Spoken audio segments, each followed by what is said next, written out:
يا مساء الهنا، يا مساء السعادة على أحلى متابعين في الدنيا، متابعين يوميات دود ومساءكم كله بيضحك. النهاردة هنعمل مع بعض حلوة رأس السنة بطريقة سهلة وبسيطة وتفرحي كل ولادك وكل حبايبك. ما شاء الله لا قوة إلا بالله، الكمية كبيرة زي ما انتوا شايفين، والمقادير إن شاء الله تكون في متناول إيدك وكمان موجودة عندك في البيت. بسرعة بسرعة تعالوا نسمي بسم الله ونصلي على رسول الله عليه الصلاة والسلام وحطي لايك، ولو لسه ما اشتركتيش في القناة اشتركي وفعلي زر الجرس عشان يوصلك مني كل جديد، واعملوا كمان سبسكرايب واعملوا مشاركة للفيديو مع أصدقائكم وحبايبكم. وبسرعة بسرعة عايزة كده باكوين من البسكوت الشاي، باكوين ونص من بسكوت الشاي زي ما انتوا شايفين كده. الكمية معايا اهي، هاخدها بقى على الكبة، هفرمها كويس جدا واخليها ناعم جدا. طب ما عنديش مفرمة تقدري تعمليها في كبة اللي هي بتاعة السكر بتاعة الخلاط، تقدري تطحني البسكوت فيها. ما مش متوفر ده ولا ده، ممكن بحاجة تقيلة والبسكوت في الباكو تطحنيها مفيش منها مشكلة. عايزاه بودر بالشكل ده اهو. هفضي بس حبة البسكوت كده في طبق، وكمان هفضي كده عندي البسكوت في البولة بقى ناعم معايا اهو. هكمل بقى بقية الكمية ونشوف هنعمل ايه. واوعى ايه تكوني وصلتي معايا لدلوقتي ومحطتليش اللايك. اهو هفرم كل الكمية زي ما انتوا شايفين كده. طريقتها سهلة وبسيطة بس بجد الطعم تحفة، بجد هتنبهري من طعمها. طحنت كده كل الكمية. طبعا انا كان عندي بسكوت من اللي انا وريته لكم بتاع الشاي، وكمان بسكوت من بتاع المدرسة قلت اكمل به الكمية. انا عايزة 350 جرام من البسكوت. هضيف عليهم معلقتين من السكر البودر وثلاث معالق كاكاو خام، 3 معالق ل4 كده من الكاكاو الخام أهو.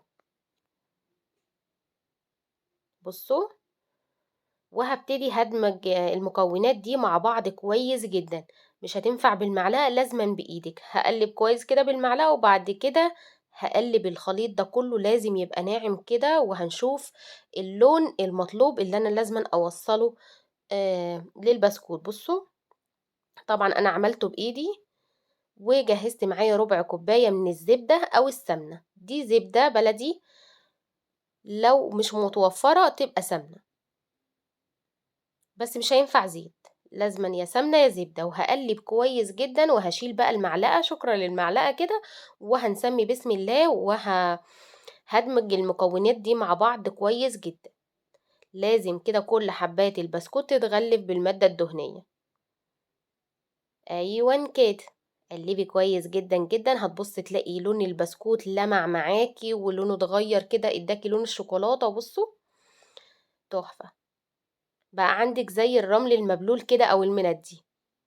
جهزت معايا كوباية من الحليب، هنزل بسم الله شوية بشوية وتقلبي، تعجني مش تقلبي.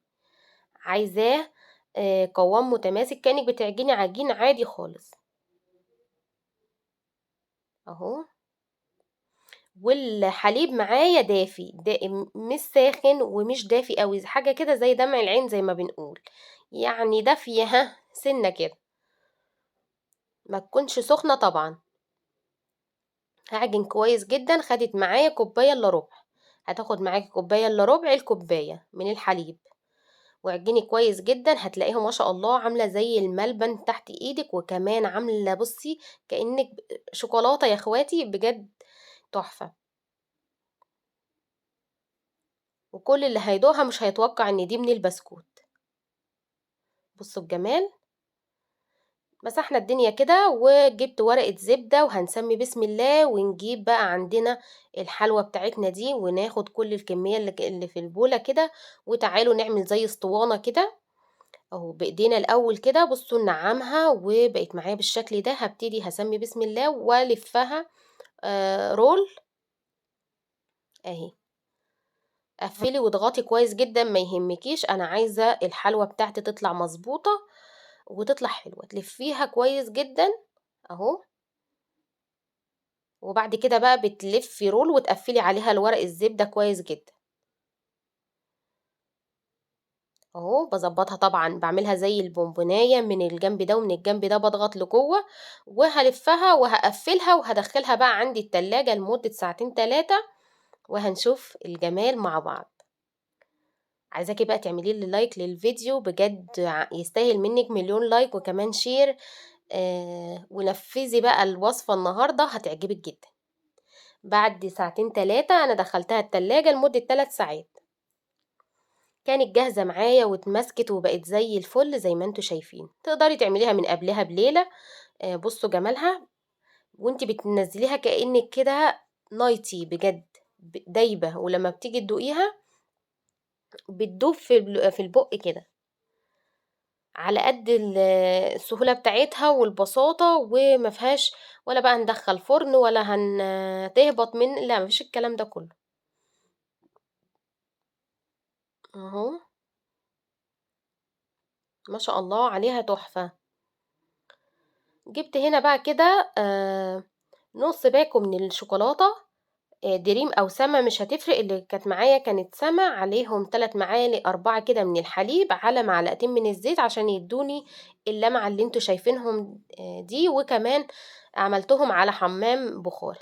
عندِك ميكروويف دخّليها الميكروويف، وهتنزّلي كده نُص بس الحلوى معايا، عايزة أقول لِك بجد تاخد العقل،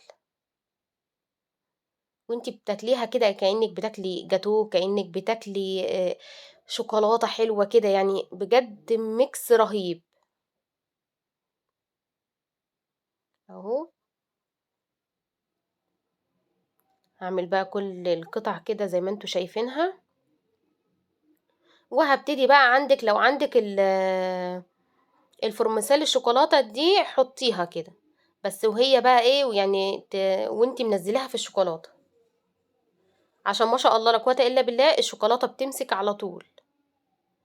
أهي، وممكن تدخّليها لو يعني أنا بصراحة الجو شتا، لو في الصيف هتدخّليها التلاجة، في الشتا اللي إحنا فيه ما شاء الله ما خدتش 5 دقايق وكانت مسكت وبقت عندي بجد بتدوب في البُق دوب. يا رب يا حبايبي تجرّبوها وتعجبكم، ربنا يحسن ما بين إيديكم، واكتبوا لي في الكومنتات إيه رأيكم بقى النهارده في الحلوى الخطيرة السهلة البسيطة اللي مش مكلفة دي.